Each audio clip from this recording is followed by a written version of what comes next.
Everyone told him he'd fall apart. They were wrong. The man sitting alone in that apartment on a Saturday morning isn't broken. He isn't scrolling through his phone wishing someone was there. He's drinking his coffee exactly the way he likes it, in a home that finally feels like his, and there is a look on his face that nobody who pitied him expected to see. That look is peace. And here's what nobody is talking about. Divorce didn't destroy these men. For a shocking number of them, it was the moment their real life finally began.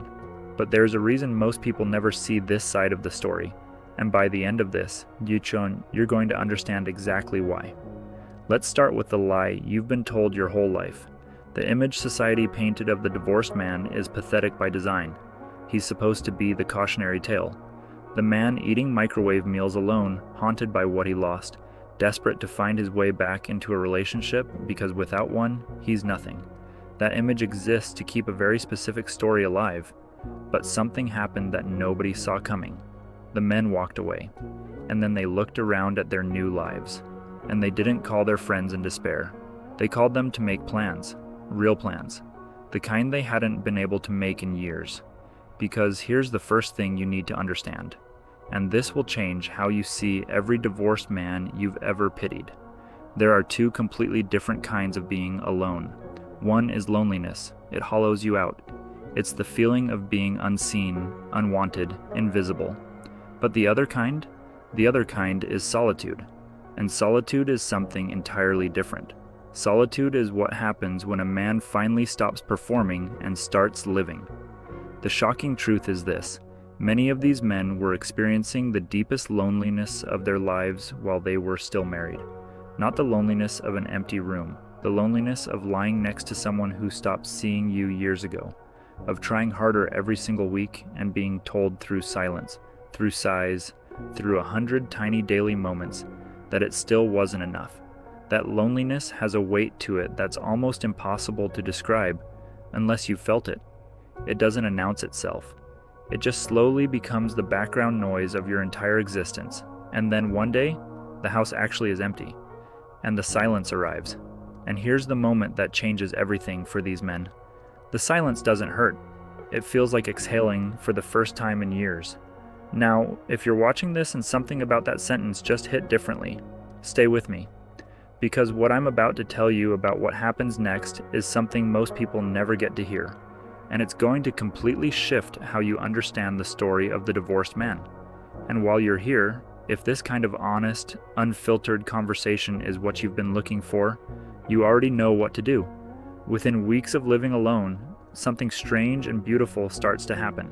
The sleep changes first. Men who spent years waking up at 3 a.m. tangled in dread, running through tomorrow's possible conflicts before the sun even rose. They start sleeping through the night. Deeply. Completely. Like their bodies are finally catching up on years of rest they were never allowed to have. Then, the mental fog starts to lift. See, what most people don't realize is that living in a high-conflict environment doesn't just wear you down emotionally. It rewires your brain. When your nervous system is constantly scanning for the next argument, the next mood shift, the next thing you said wrong, you lose the ability to think clearly. Your focus fractures. Your creativity disappears. Your ability to feel genuine joy gets slowly replaced by a constant low-level anxiety that you eventually mistake for just being you. And when that environment is removed, men describe it as getting their mind back. Not just their time, their actual mind. The ability to sit with a book and absorb it. To solve a problem at work and feel the satisfaction of it. To notice the way the light looks at 6 p.m. through a window in a quiet apartment and think, this is mine. This is actually finally mine. But it goes deeper than peace of mind, and this is where the story gets really interesting. Within the first year, something happens with money that completely reframes the divorce narrative. The world wants you to believe the divorced man is financially destroyed, splitting assets, drowning in obligations, starting over with nothing. And yes, there are real financial consequences. No one is pretending otherwise. But here's what they don't tell you. Even with those obligations, even through all of it, men consistently report feeling something unexpected when they become the sole directors of their own finances. They feel wealthy. not necessarily richer, wealthy, in control, like they can see the map of their own money for the first time and actually understand where it's going and why. There's a specific kind of financial stress that doesn't come from having too little. It comes from having no say in where it goes. From watching resources leave your account for things you never agreed to fund a lifestyle that was never really built around both of you. When that ends, something clicks. Men start spending intentionally, saving with purpose, making decisions that are boring to everyone else and deeply satisfying to them. The guy who books his first solo trip to somewhere he actually wanted to go. Not a negotiated compromise, not a destination chosen to keep the peace. That guy comes back changed, not because of the destination, because of what it proved, that his life is now fully his to design. And this is exactly where the story takes the turn that nobody sees coming. Because once a man has that realization, once he feels that combination of mental clarity, financial control, and genuine daily peace, something shifts in how he sees his future, particularly when it comes to relationships. You'd assume these men are desperate to find someone new, lonely enough to settle, burned enough to be easy targets for the wrong person. That's what the story is supposed to say, but that's not what's happening. What's actually happening is something far more powerful, and honestly, far more surprising. These men have seen behind the curtain, and once you've seen it, you cannot unsee it. They know what a relationship looks like when the respect is gone, but the obligation remains. They know the specific feeling of being valued for what you provide and invisible as who you are. They know the cost, not just emotionally, not just financially, but in terms of identity. The slow, quiet erosion of yourself that happens when you spend years trying to be enough for someone who moved the goalposts every time you got close. And so when someone asks if they're dating again, they smile. And the answer is complicated, not because they're closed, but because their bar has been completely rebuilt from the ground up. Here's the part that will surprise you. These men are not competing against their ex. They are competing against the life they currently have. And their current life, calm, intentional, sovereign, genuinely theirs, is a formidable opponent for anyone trying to enter it. The woman who wants access to this man doesn't get in by being beautiful or exciting or even emotionally available in the abstract.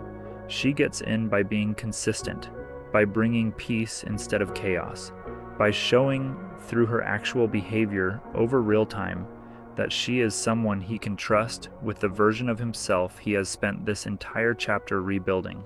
Because that version, he fought for him, he lost sleep over him, he rebuilt him from the ground up in the quiet hours of a life that finally made sense.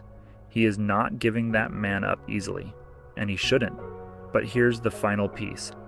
And this is the part that most people never get to see because they stopped looking too soon.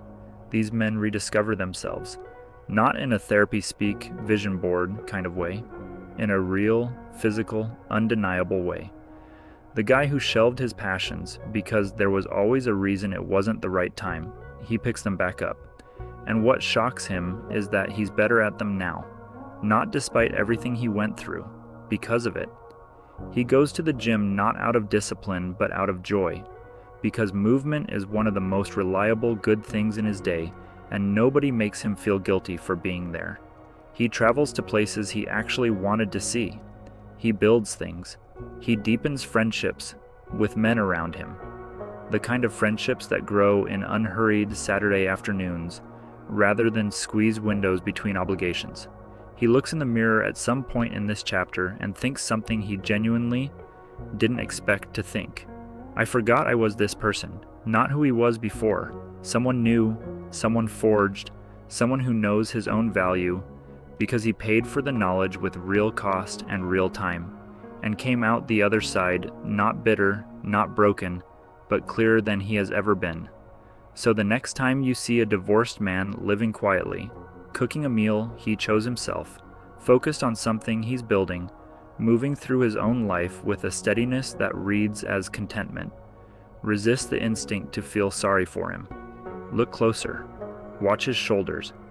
Notice if they're down for the first time in years. Listen to the way he talks about his days. Hear if there's something underneath it that sounds like a man who finally found solid ground.